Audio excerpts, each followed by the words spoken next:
Namato Ratana Tayasa. May I pay homage to Triple Zem, the Buddha, Dhamma, and the Sangha. My respect goes to my parents and my teachers. Hello, good evening, everyone. So today is Wednesday, the 17th of February. And this is Ajahn Sujan from Borapunya Meditation Center, Aberdeen, Scotland. As usual, tonight with you. Hello Margaret, good evening. Hello Manish, good evening. And everyone, those who are watching today. So thank you. So today, I will be reading another discourse. It's called the Sedaka, and this is a very interesting discourse. It talks about how important to look after ourselves. In life, normally, these days, or even in the past, people spend a lot of time relying their happiness, relying their success on others, and depending on them keeping themselves happy, and which is the case often experience with the disappointments and the sadness.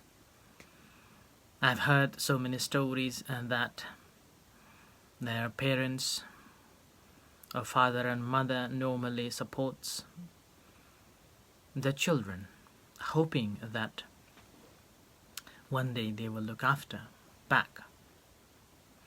And quite a number of stories, it is not the case. Similarly, there are a majority of Thai community, Thai females, those who are married and are living here in the West. They are always supporting their families back in Thailand, expecting that they will live a good life, and then when they return from the West will be welcomed and will have all a good standard life. But quite often it is opposite. It's opposite than what it is. So whenever we keep our happiness and our success live on somebody else, it's always uncertain, and there is more possibility of disappointments. And here in this sutta, the Sedaka explains about such things, that we have to look after ourselves and collect our affairs. The sutta begins in this way. On one occasion, the Blessed One was dwelling among the Sumbas, where there was a town of the Sumbas named Sedaka. There the Blessed One addressed the bhikkhus thus. Bhikkhus, once in the past an acrobat set up his bamboo pole and addressed his apprentice Medaka Thalika thus. Come, dear Medaka Thalika, climb the bamboo pole and stand on my shoulder. Having replied, yes, teacher, the apprentice Medika Thalika climbed up the bamboo pole and stood on the teacher's shoulder. The acrobat then said to the apprentice Medaka Thalika, you protect me, dear Medaka Thalika, and I will protect you. Thus, guarded by one another, protected by one another, we will display our skills, collect our fee, and get down safely from the bamboo pole. When this was said, the apprentice Medaka Thalika replied, that's not the way to do, teacher. You protect yourself Teacher, and I will protect myself. Thus, each safe, self-guarded and self-protected, we will display our skills, collect our fees, and get down safely from the bamboo pole. So this is a very good analogy, and you may have heard that many scholars and meditation masters are using this simile to inform that we have to look after ourselves. And here the story is that this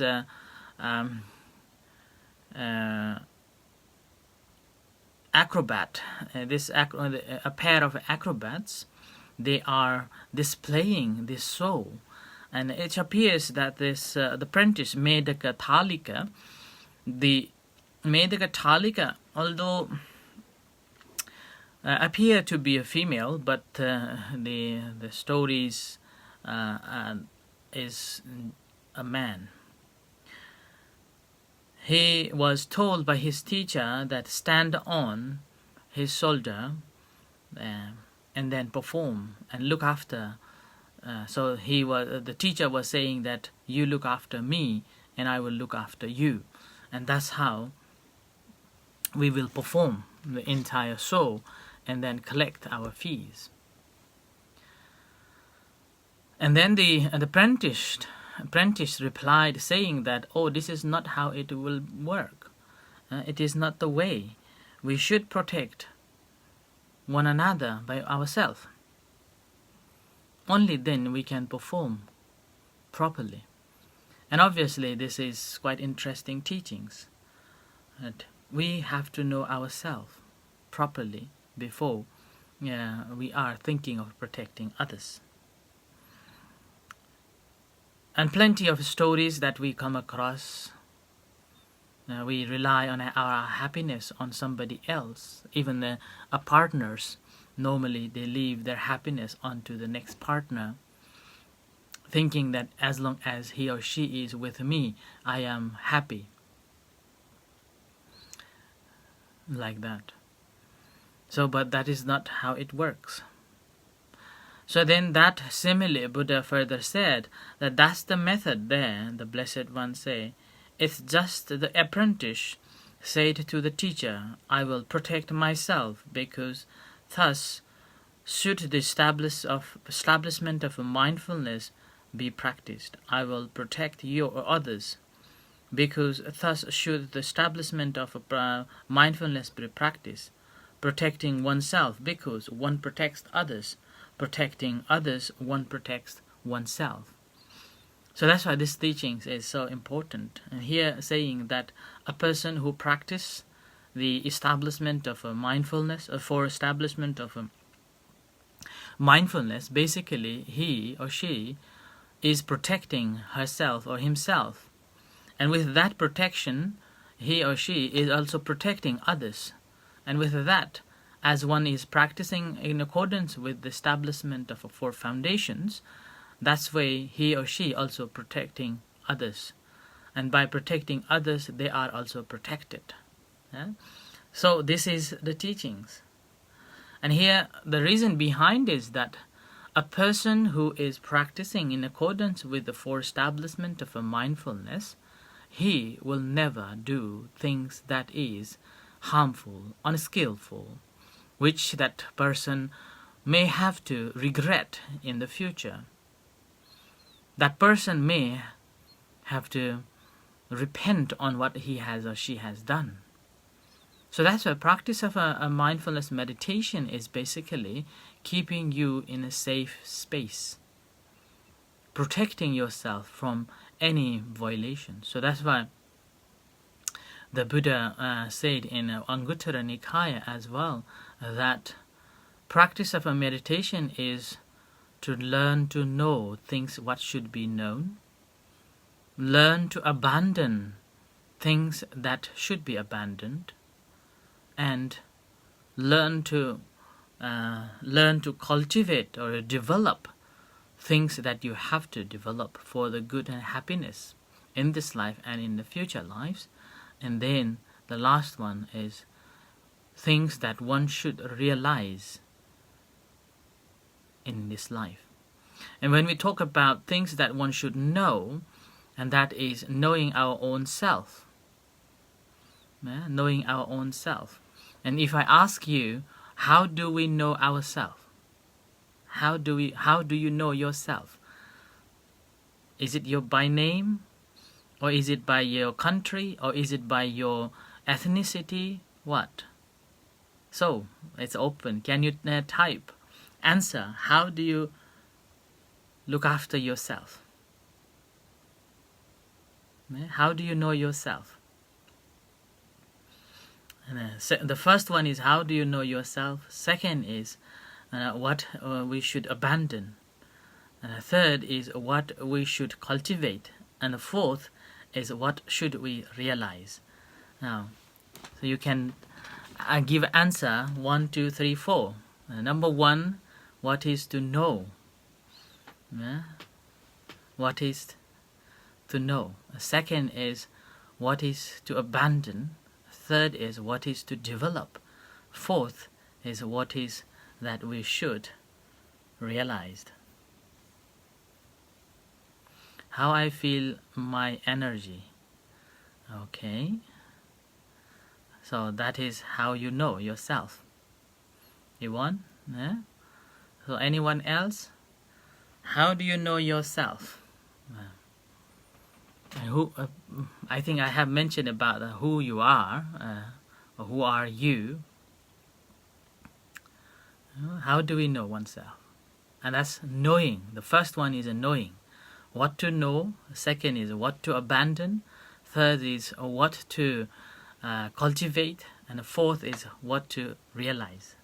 These are the 4 things. A person who fully understood these 4, then the person who is fully liberated one. Okay, so knowing own self, according to Yvonne, is to feel your energy in your own self. So the number 1 to know, according to the Buddha, it says that knowing our own self, that our self is made of 2 things. One is body, and the second is our mind. So body and the mind, and we have to understand this body and mind properly. The moment when we fully understood this mind and a body properly, then that means we have known correctly. It is not that we have known about the universe. It is we have known about the whole world and all the other things. But the Buddha is pointing out at ourself, our own body. And this body and the mind, that need to be known. That's the first one. And the question would be, how do we know? And Yvonne said that feeling the energy going through your body. And that's how you know. Yes, Manish, that is a nama and a rupa. So knowing the nama and a rupa. Nama is a mind and a rupa is this body. And this body is also made out of 32 different parts. And if we go into even deep, it's made out of 4 elements. This is made out of 4 elements. And there's earth, water, fire, and wind. The 4 elements. And there's 32 parts of the body, a combination of it. And this body, who do you think that can control? Can we control this body?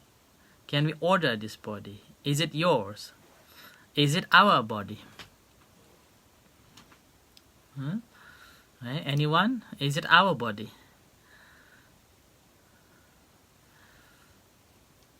Normally, things that is ours, we have the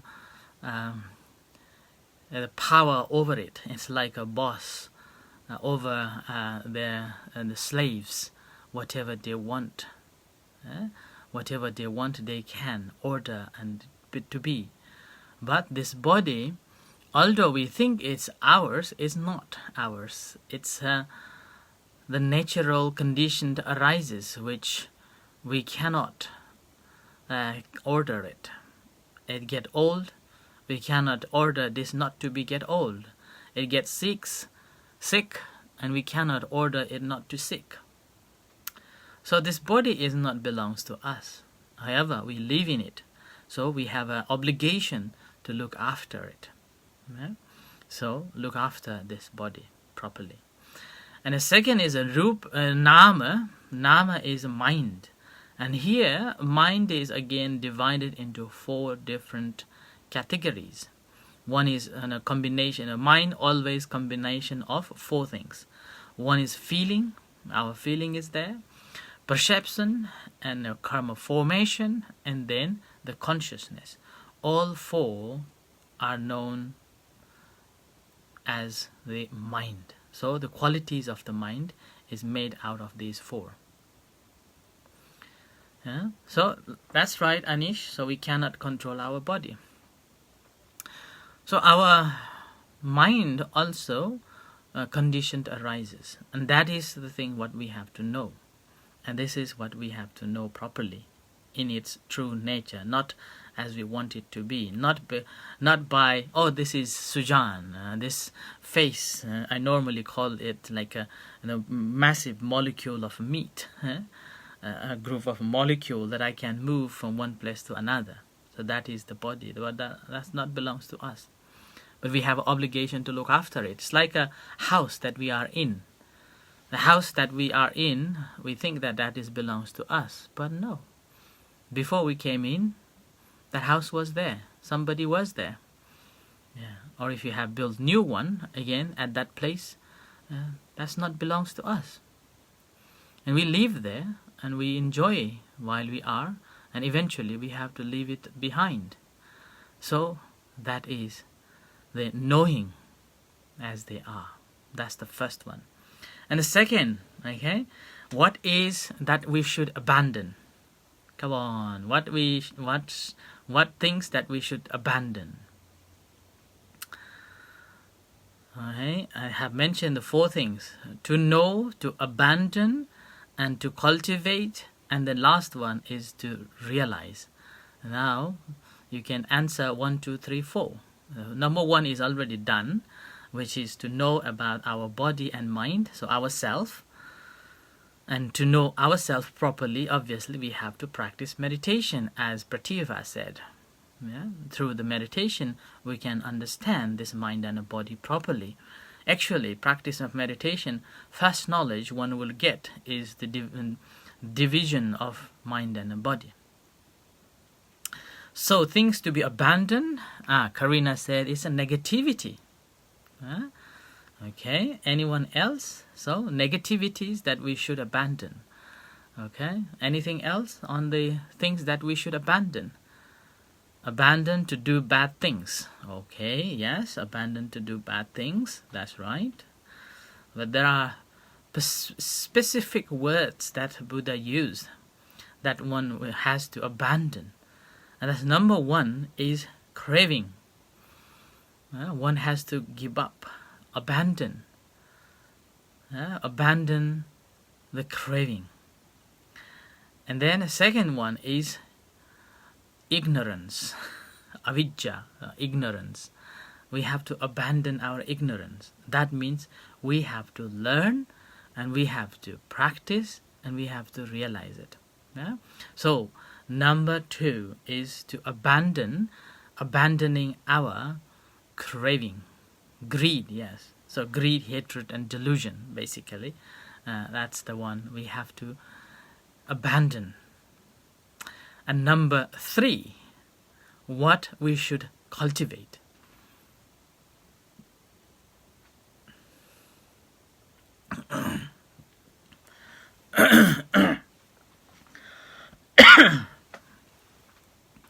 So what we should cultivate, the number 3.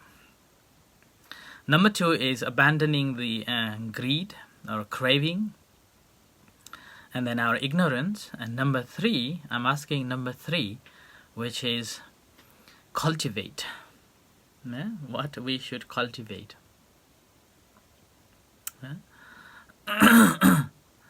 our body language. Okay, kusala. Okay, so Anish said wisdom, Pratibha said our bodily language, and Manish said kusala dhammas that we have to develop.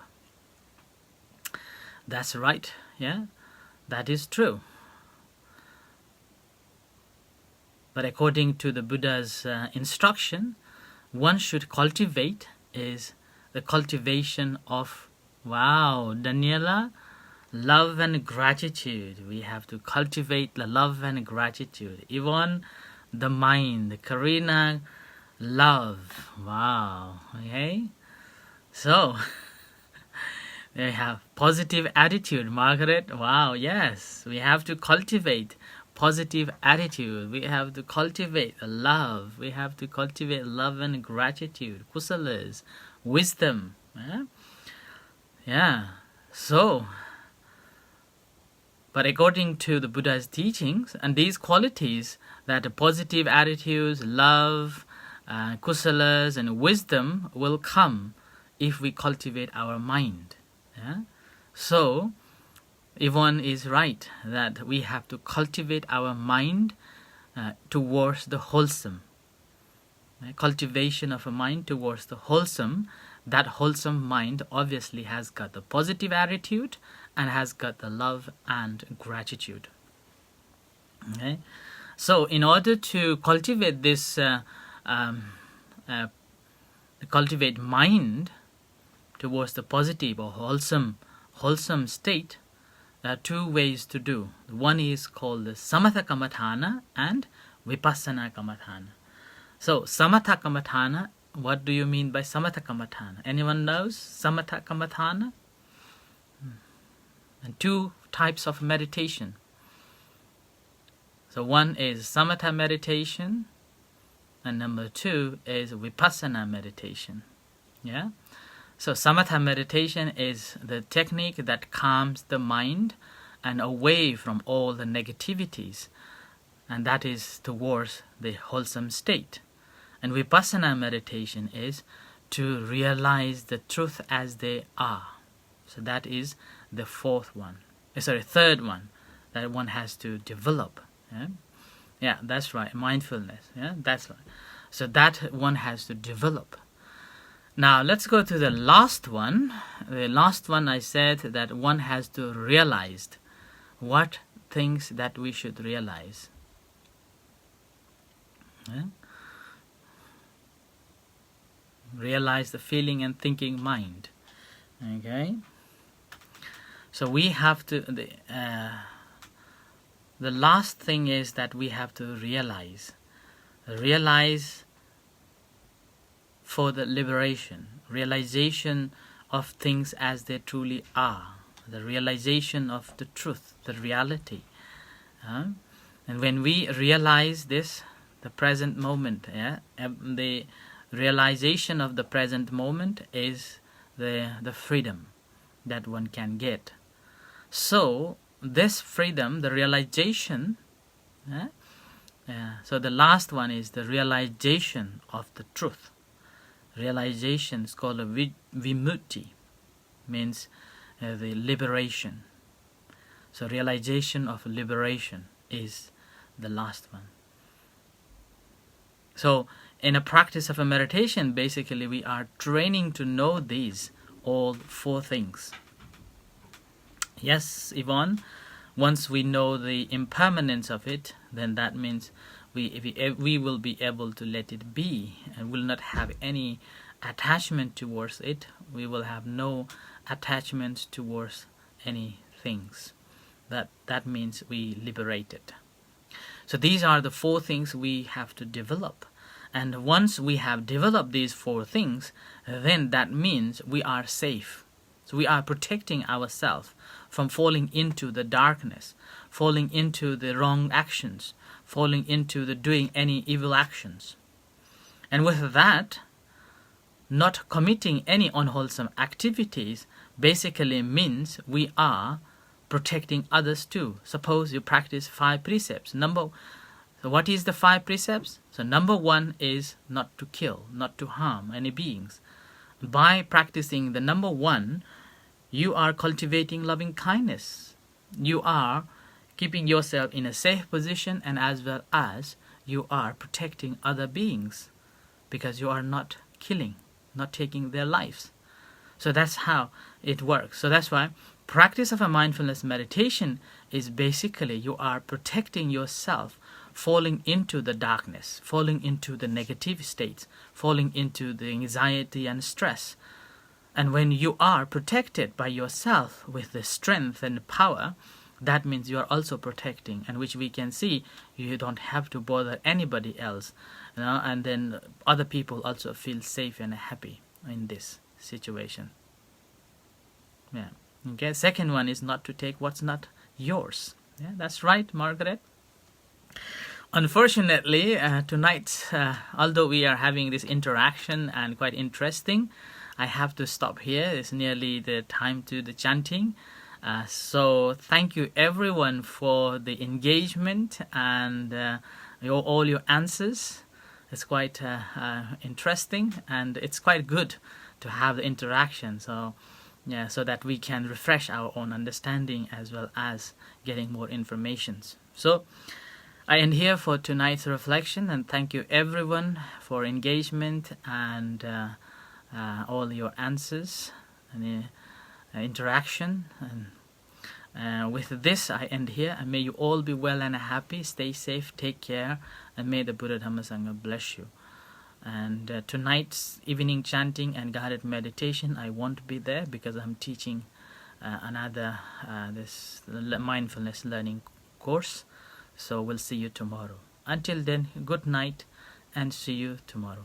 Thank you. Sadhu.